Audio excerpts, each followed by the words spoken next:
morning, family. It's Tasha from MAMABEAR Prepping. So today, welcome to the channel. Welcome back to the channel. I'm going to walk you through 25 bartering items. Now, I'm going to walk you through the 25 and then I'm going to give you my tips at the end when it comes to bartering and my opinions on stuff.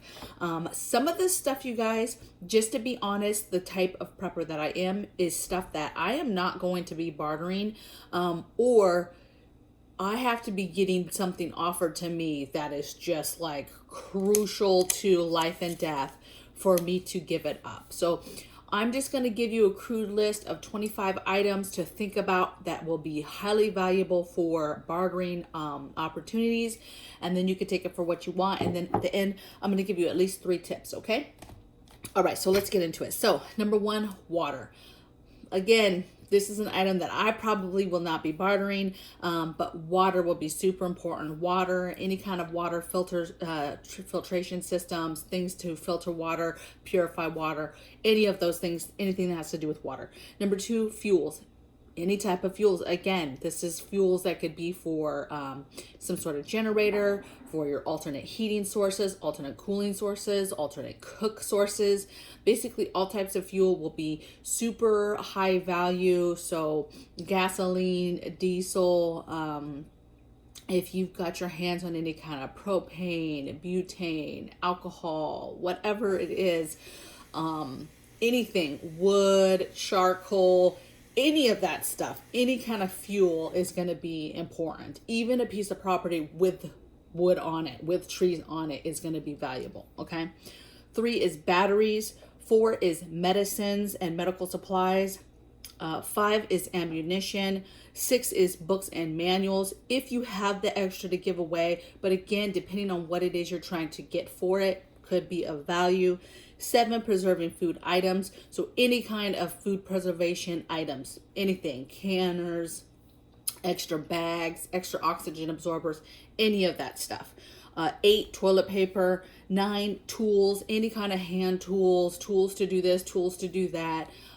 Especially if we ever get to a point where it's an off-grid, down-grid situation, tools are going to be super, super valuable, okay? So 9 is tools. 10 is smoke, so cigarettes, cigars, black and milds, paper, tobacco, any of that stuff. Vaping materials, vaping juice, all of that stuff. 9, liquor. So liquor, obviously you can make tinctures, you can clean wounds. There's a ton of different options for that. You can use some liquor for cooking food. And then of course for drinking. That was number 11. Number 12 is salt and spices. So salt especially is going to be huge, but any kind of extra seasonings and salts is going to be a high value bartering item. 13, I have sugar and flour. So for some baking products, let me see, 12, 13, 14, I have coffees or teas. 15, I have skills, your personal skills, the things that you have, your personal knowledge, your personal labor and services that you can offer to somebody is going to be a huge bartering, because you don't have, it's not something you even have to carry around possibly and travel with. It's you. Okay. So super valuable. 16, I put garden harvest. So being able to still have some sort of fresh fruits and vegetables and being able to barter those items is an amazing barter to me. 17, eggs from your chickens. That could go for any kind of animals that you are raising to eat. Okay, so if you have rabbits, if you have quails, if you have turkeys, if you have pigs, something bigger. So any kind of animal really, but I just said chickens, and the eggs that come from chickens is a super easy one that a lot of people have, okay? Or a lot of people that are raising animals have. 18 is toothbrush, toothpaste, so your oral hygiene type items. 19 is your tampons and pads. 20 is seeds, so seeds to grow food, right?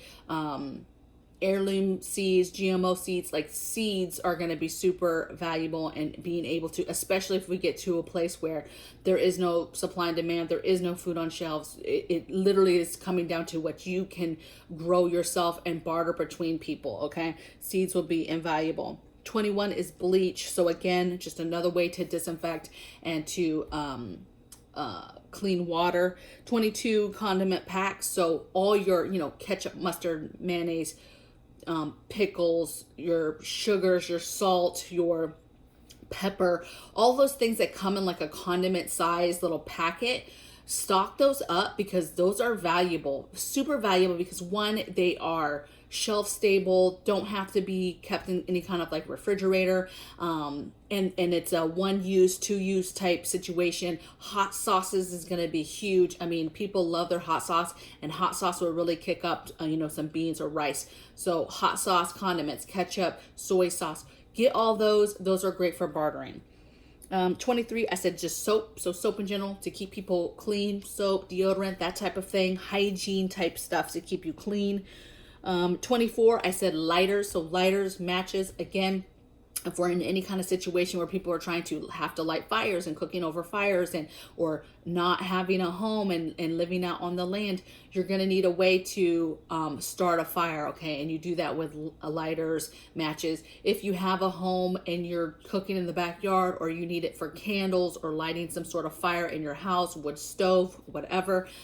If you're a smoker, or you come across somebody who smokes and they don't have a lighter or matches anymore, that could be a bartering item, because your feel-good stuff like smokes and liquor and stuff, people are addicted to that stuff, and it's going to be very, very hard for them to say no, and they're going to need all the things that go with that, like lighters, to be able to light stuff, okay? And then the last one I have is 25, is rice and beans. So you notice I put a few things of food on here. However, all types of different foods could be potential bartering items, right? There's a lot of foods that last forever and that will have great bartering value, honey, yeast for bread making. There's a ton of stuff that you could put on this list as far as food. I put rice and beans only because it's a huge bulk item that's easily to stack for you, fairly inexpensive, and is a filling food item that people are not going to want to just barter for whatever, right? They're going to want to barter for stuff that's going to keep their bellies full and take their family for as long as they possibly can. And rice and beans does that, okay? Okay, so let's get into my tips. Okay, so again, I just gave you 25 barter items, but there's things on here that me personally, I will be holding on till the end of time, and I will be trying to not barter, okay? I'm not bartering these things unless I have to. I mean, the ammunition, the toilet paper, the meds, what else? Water, my books and manuals, my preserving food stuff. I mean, those are things that I'm not going to be bartering, okay? Unless that other person has something that is life altering, for me and my family members, and I have to have it, then I'll give up that other stuff. But take it for what you want. Figure out, hey, this is 25 ideas, and then figure out for you and your family, hey, if we had this item, we're not going to be giving it up, okay? Things like lantern oil, I'm not giving it up. There's alternate ways to cook, okay? So to give up like propane and a little propane thing or something like that for somebody to cook, if I have a ton of them, again, for survival, I don't need that. I'll cook on an open flame all day, every day.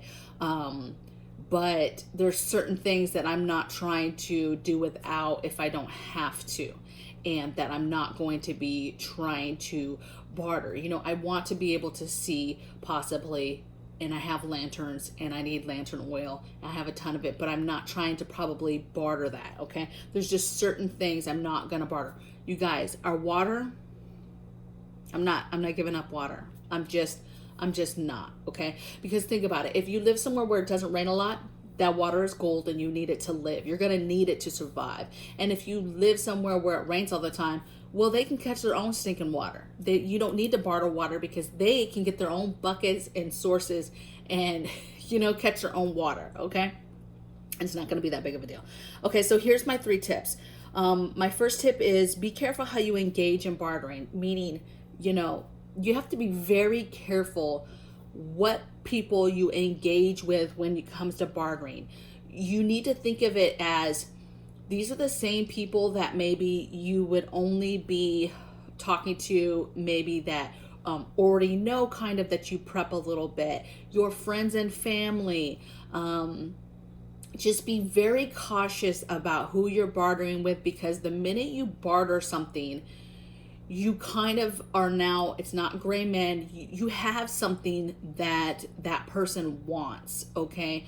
Or they think you have something that they want. Now, onesie twosies bartering is great, but don't get into some kind of normal thing where everybody in the neighborhood knows that, oh, you're the person to go to get something that they need, right? Everybody knows in the neighborhood, hey, Tosh is gonna have something that they want, whatever it is outside the box that they're looking for. Oh, go talk to Tasha. That puts a huge bullseye on your back, as far as being able to have the ability to protect your preps. And so you need to be very, very careful, okay? Also, you know, the minute you give something to somebody, now they know you had that item. Maybe you have more of that item, and then they know they can keep coming back for that item and bartering. Now, if this is a long-term thing and you kind of work a relationship where they know, hey, you have chickens and they have something you want, and you guys get into a normal rotation of something, right? Then that's fine, because, you know, hey, I know you garden and then I have chickens, and we know that we are exchanging fresh fruits for eggs on a regular basis. That's kind of cool, okay? Just because they kind of just know what you do.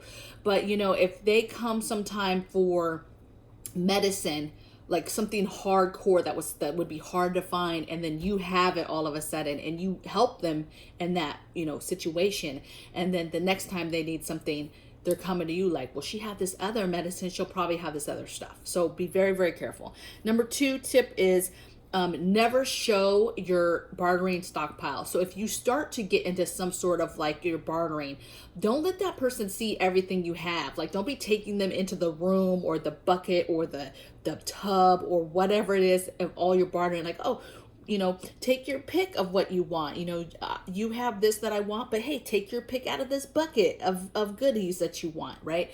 Don't show people your stockpile. This goes back to just normal prepping stuff and not showing people what you have and showing your hands and talking about it. Same thing. Don't be showing off what you have in the midst of bartering, right?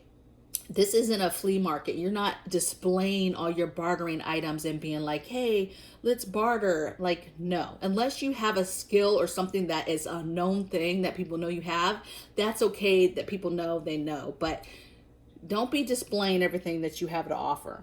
And then my third rule or tip is, don't offer ever, right? You see something happening, you see somebody in need of something. Listen, hard decisions will have to be made in any kind of grid down, apocalyptic type scenario, right? And you cannot be coming in and saving the day, okay? You can't be like, oh, this person needs this, let me come save you, here you go, here's, you know what I'm saying? It's not good, okay?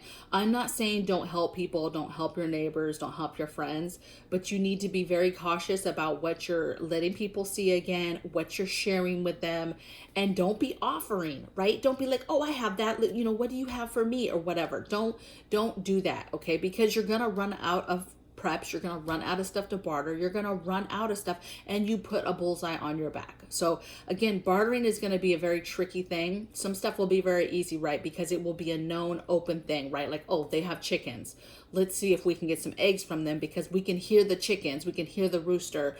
It's a known thing, right? Oh, that they garden, okay, let's see if we can get a couple tomatoes today for something, right? Known things or known skills is fine, okay?